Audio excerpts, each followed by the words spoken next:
बदगीचे प्राचार्य, आमचे सामाजिक जीवनातले, राजकीय जीवनातले स्नेही मार्गदर्शक आदरणीय गवांदे सर, सर्व शिक्षक वृंद आणि माझ्यासोबत आलेले डॉक्टर कोटकर मॅडम, पापळ मॅडम, विद्यार्थी, छोट्या बंधुभावांनो, बहिणींनो,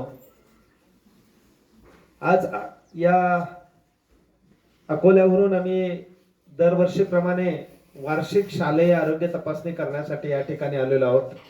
वार्षिक शालेय आरोग्य तपासणीचा हेतू हाच आहे का आपल्या या शाळेमध्ये जर कोणी एखाद्या मोठ्या आजाराचं विद्यार्थी असेल किंवा विद्यार्थिनी असेल आणि ती एखाद्या लाभापासून वंचित असेल, तिचा उपचार करणं तिच्या घरच्यांना, तिच्या कुटुंबियांना शक्य नसेल, तर त्यांना आपण कशा प्रकारे मदत करू शकतो. त्यांना रुपये 0 ते 10 लाखापर्यंतचा खर्च येत असेल तरी सुद्धा तो आपण शासकीय यंत्रणेच्या मार्फत फुकट कसा करू शकतो, यासाठी खरं तर आम्ही इथे येतो.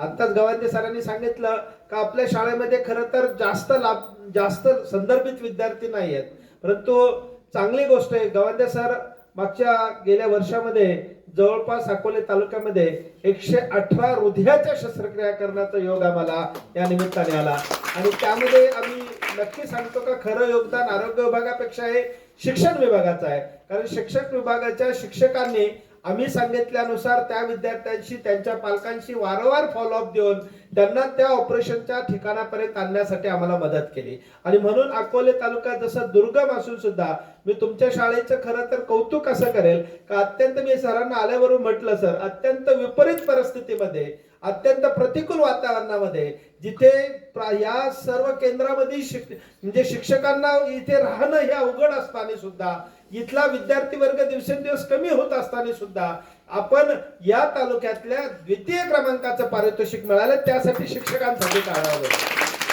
आणि या निमित्ताने सर मी आशावाद करतो की या वर्षी तुम्हाला तालुक्यातलंच नव्हे तर जिल्ह्यातलं प्रथम क्रमांकाचं पारितोषिक मिळालं.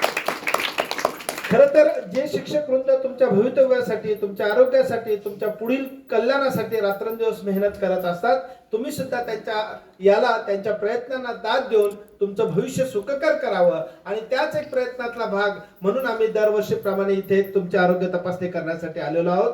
खरं तर सरांनी सांगितलं का तुमच्याकडे दिव्यांग काही मुलं आहेत, त्यांना सुद्धा सर तालुक्यामध्ये आम्ही एकाच वेळी 4 ठिकाणी कॅम्प घेतला होता. मग त्यामध्ये कोतुळ ग्रामीण रुग्णालय असेल, माझ्याकडे राजूर ग्रामीण रुग्णालय होतं, अकोले ग्रामीण रुग्णालय आणि शमशेरपूर ग्रामीण रुग्णालय. आम्ही एकाच दिवशी जवळपास 14 डॉक्टरांनी या ठिकाणी जाऊन दिव्यांगांची तपासणी केली आणि त्यांना जे काही सुविधा उपलब्ध करून देण्याचा प्रयत्न केला. त्यामुळे भविष्यामध्ये तालुक्यातला एकही दिव्यांग विना सर्टिफिकेट राहणार नाही, असे आम्ही या निमित्ताने तुम्हाला खात्री देतो.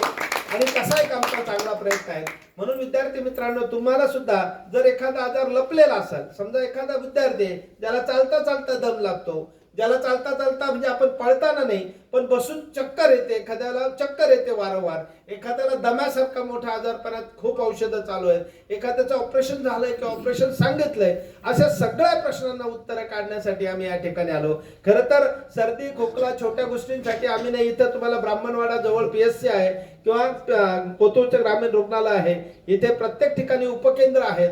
परंतु मोठ्या आजारपणात जर कोणी असेल, तुमच्या इथे येणार, तुम्ही स्वतःच नाही तर तुमचे कोणी भाऊ बहीण, तुमचे कोणी नात्यातले जरी असेल आणि ते इतर शाळेत असेल, इतर केंद्रात असेल, तालुक्यातल्या कुठे असेल, मी तर म्हणेल सर जिल्ह्यामध्ये कुठे असले ना तरी सुद्धा आपण त्यांना प्रयत्न करून ती मदत मिळवण्याचा नक्कीच प्रयत्न करूया. या निमित्ताने तुम्ही एवढ्या खडतर परिस्थितीत मुलं सुद्धा टिकवतायत, म्हणजे तुमचे मुलं आरोग्यदृष्ट्या सुद्धा नक्कीच चांगले राहणार, हा एक या निमित्ताने आम्हाला एक खात्री वाटते. पुन्हा एकदा तुमच्या सर्व शिक्षकांनी या ठिकाणी केलेल्या प्रयत्नांचं मी मनापासून कौतुक करेल आणि तुम्हा सर्व विद्यार्थ्यांना भविष्यासाठी आरोग्यदायी शुभेच्छा देतो. थांबतो. जय हिंद, जय महाराष्ट्र.